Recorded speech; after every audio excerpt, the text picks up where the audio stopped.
اب یہ قرآن کے حوالے سے نبی علیہ السلام شکایت کریں گے کہ میری امت نے قرآن کو پیٹ کے پیچھے ڈال دیا تھا، کیونکہ حضور کی وفات کے بعد اس امت پہ خلیفہ قرآن ہے۔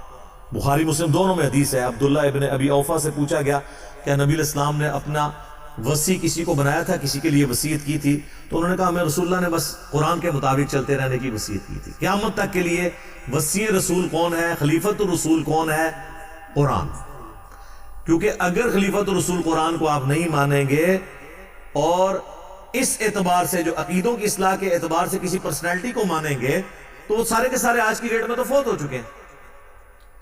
سیدنا ابوبکر کو ہم خلیفۃ الرسول مانتے ہیں پولیٹیکلی، خلیفۃ الرسول، ورنہ 2 سال کے بعد تو حضرت ابوبکر بھی فوت ہو گئے نا۔ ایون رسول اللہ کی وفات کے جو 3-4 سال بعد مسلمان ہوئے ہیں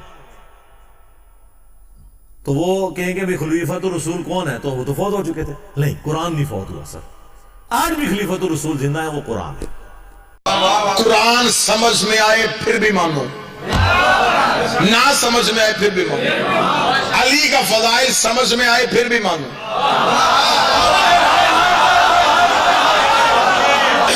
نہ سمجھ میں آئے پھر بھی مانو۔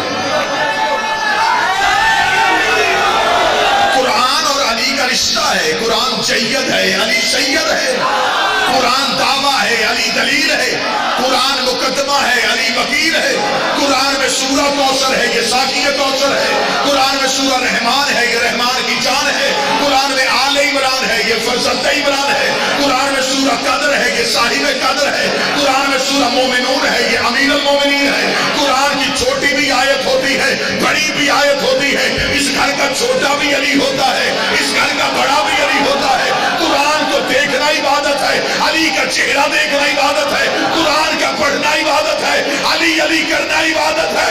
قرآن کو نیچے سے چھو نہیں سکتا، علی سے حرامی محبت کرنا۔ مولا حسین عزت عطا فرمائے۔ قرآن صرف تسلیم، فضائل علی صرف تسلیم، قرآن پہ بھی تحقیق نہیں۔ قرآن کی آیتیں اللہ کی قدرت کا ثبوت ہے، علی کے فضائل، علی کی ولایت کا ثبوت ہے۔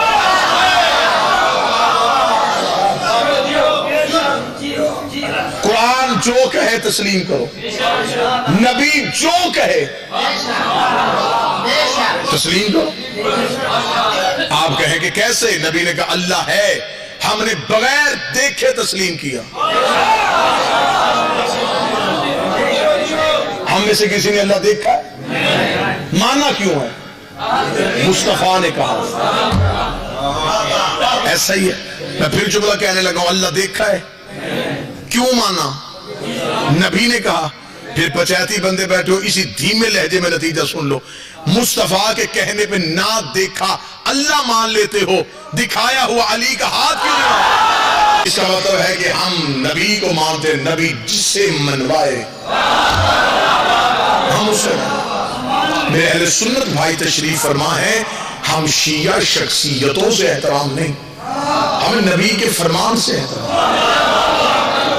میں ممبر پہ، یہ ممبر پہ ہاتھ رکھ کے شیعہ قوم کی طرف سے پوری ذمہ داری کے ساتھ لفظ کہہ رہا ہوں، اگر رسول خم غدیر میں کسی صحابی کا ہاتھ بلند کرتے، ہم علی کو چھوڑ کے اس صحابی کو مان لیتے۔ اس لیے قرآن نے کہا ہے جو محمد دے،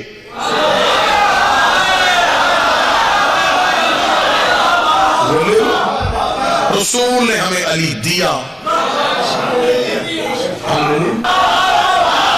اس کا مطلب ہے کہ اس بندے نے غلط کہا تھا کہ قرآن کافی ہے، کتاب کافی نہیں ہے۔ اگر کتاب کافی ہوتی تو آج اسکولوں میں صرف کتابیں ہوتی، ٹیچر نہ ہوتے۔ آج عدالتوں میں صرف قانون کی کتابیں ہوتی، جج نہ ہوتے۔ ٹریفک کے چوکوں میں قانون کی کتابیں ہوتی، وارڈن نہ ہوتے۔ یہ سب کچھ اس لیے کہ کتاب تب تک ہوتی نہیں جب تک کتاب پہ عمل کروانے والا ہو۔